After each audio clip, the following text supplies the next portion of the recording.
Vascaíno do Cerrado. Fala galera vascaína, eu sou o Thiago Fontes, falo direto de Brasília, Distrito Federal, trazendo mais um vídeo para o canal.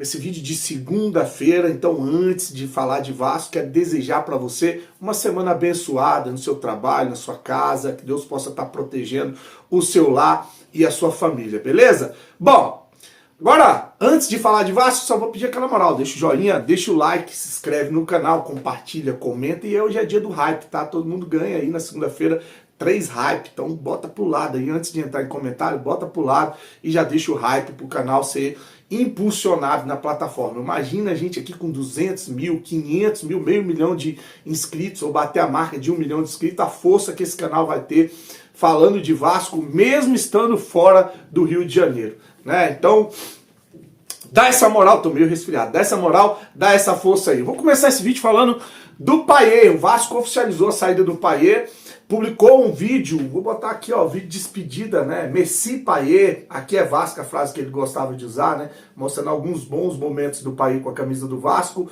agradecendo aí, então, e dizendo que chegou a um acordo amigável com o francês. Olha, a minha impressão sobre a passagem do Payet, acho que esperava-se, depositava-se muito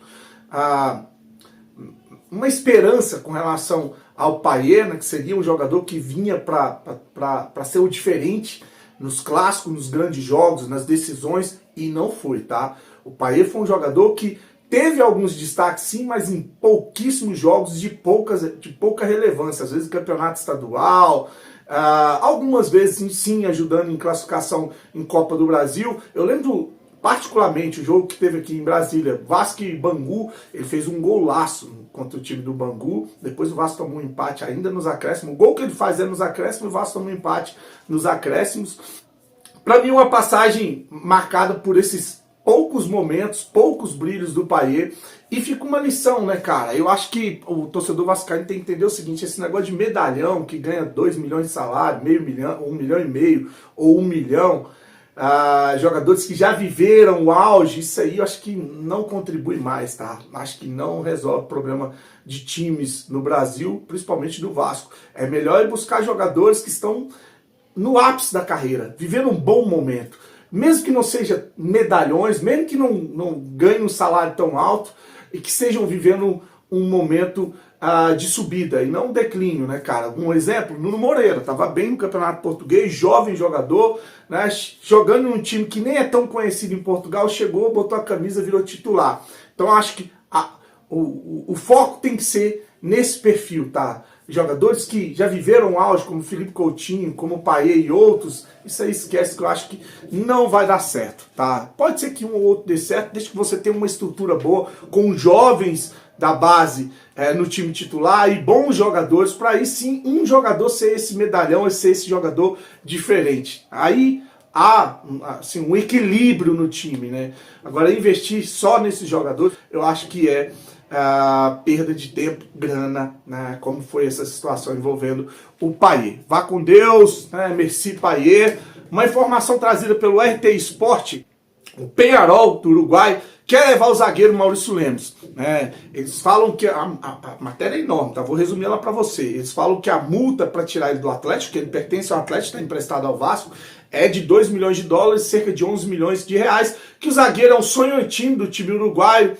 A matéria afirma que o Vasco não dificultaria uma possível saída do zagueiro, porque o salário dele é alto, cerca de 400 mil mensais, e um jogador que não conseguiu se firmar no time titular ainda, porque quando chegou estava fora de forma, teve que fazer uma pré-temporada, teve uma lesão nesse período.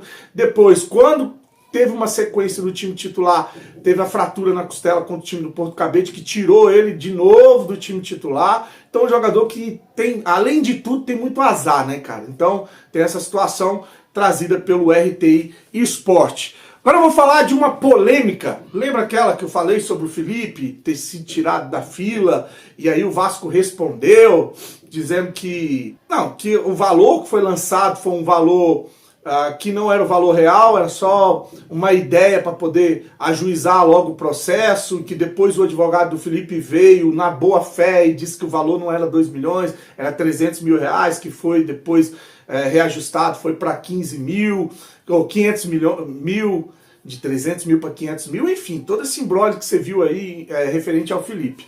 O Edmundo, lá no Mundo Ed, falou sobre essa situação. Aí você vai ver a mentalidade desses caras que querem ser gestores do Vasco, que querem ser presidente, que querem estar comandando o Clube de Regatas Vasco da Gama. Ele fala, o Felipe é amigo do Pedrinho, é natural que coloque seus interesses na frente de outros credores. Olha a mentalidade, né?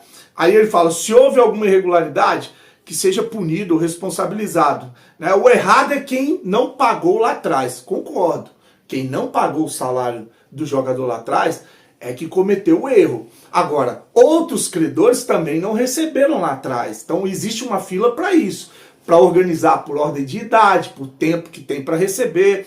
Então por isso que ela tem que ser respeitada e não é uma coisa que foi criada pelo Vasco, é pela justiça. Tem que ser obedecida, porque se você não obedece, é gestão temerária, perdeu o acordo com a justiça, tem um monte de implicações. Então ele segue falando, ó, se tem como passar o nome dele na frente da fila, eu acho correto. Olha só a mentalidade do cara, né?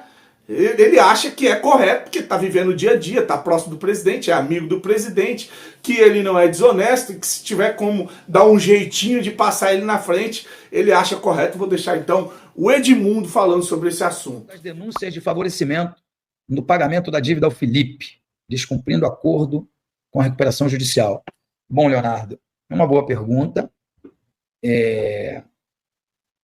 Eu vi isso aí por alto, eu gosto muito do Felipe, mas o Felipe é o melhor amigo do Pedrinho, ele está todos os dias com o Pedrinho, e é natural que ele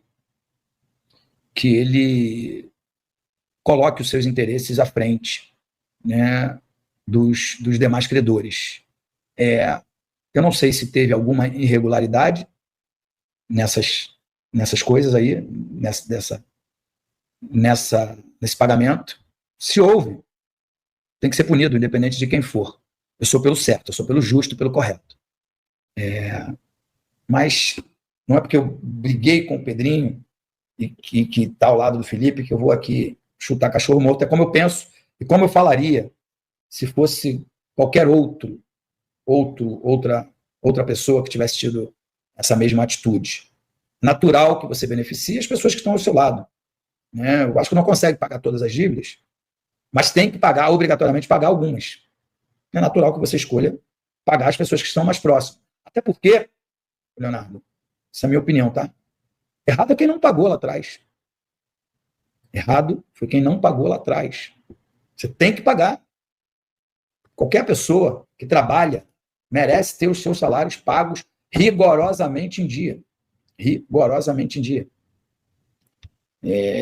Se fosse assim, sempre, eu acho que não teria essa dívida altíssima que tem hoje. Então, eu acho que é normal. Eu acho que as pessoas vão criticar porque tem muita gente chateada com a atual administração, tem muita gente chateada com o Felipe pelos resultados que ele obteve, com as falas, né? Teve um cara até muito, muito fera aí, um empresário fera pra caramba, dizendo que se ele fosse diretor da Volkswagen e falasse mal do T-Cross, ele estaria lá? Não, seria mandado embora. Acho que o futebol é um pouco diferente, né, das empresas de um modo geral, mas eu acho que o Felipe é um cara sério, trabalhador, honesto, e que deveria ter recebido lá atrás quando jogou. Então, se ele está lá e tem possibilidade de fazer com que o presidente passe o nome dele na frente da fila, eu acho correto que o faça. Eu acho correto. Né? Agora, se houve alguma irregularidade, deve ser punida. Tá bom? Bom, para finalizar o nosso bate-papo de segunda-feira, olha só essa situação. O Vasco informou que foi multado em 24 milhões de reais pela Receita Federal por retenção ou não recolhimento de impostos nas gestões Campelo e Salgado. Aí o cara que vê essa matéria né, que é um informativo do Vasco, falando da gestão Campelo e Salgado, imagina, olha só o que o Pedrinho está tendo que resolver de problemas criados pelo Campelo, pelo Salgado, por outras gestões, a herança maldita, né?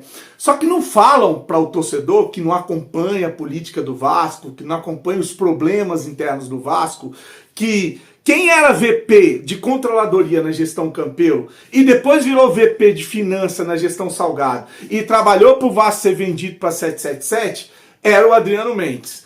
E quem era VP de finanças na gestão Campelo e que depois estava na gestão Salgado, né, que ele virou ali conselheiro fiscal na gestão Salgado, e hoje é presidente do Conselho Fiscal na gestão Pedrinho, é o João Marcos Amorim. Então, quer dizer, os responsáveis continuaram. É por isso que a crítica de, o Pedrinho tá lutando contra tudo que fizeram no Vasco, só que dentro do conselho, a maioria dos conselheiros ainda são os conselheiros do Salgado, os conselheiros da situação, os conselheiros que ajudaram o Vasco a ser vendido para 777. Né? Então, assim, como é que eles vão se punir? Por que não faz uma coletiva? Vamos convocar uma coletiva para dar explicações sobre essa situação dessa multa de 24 milhões e vamos trazer o responsável, porque ele está aqui. Ele está aqui no Conselho Fiscal do Vasco. Ele ainda está no Vasco. Esteve na gestão Campelo, esteve na gestão Salgado e está aqui na gestão Pedrinho. Ninguém fala isso, né? Absolutamente. Só lança uma matéria dizendo, olha, o Vasco foi multado 24 milhões porque não pagou imposto na gestão Salgado e na gestão Campelo. Esse é o Vasco. Curte, se inscreve no canal. Fique com Deus. Saudações vascaínas.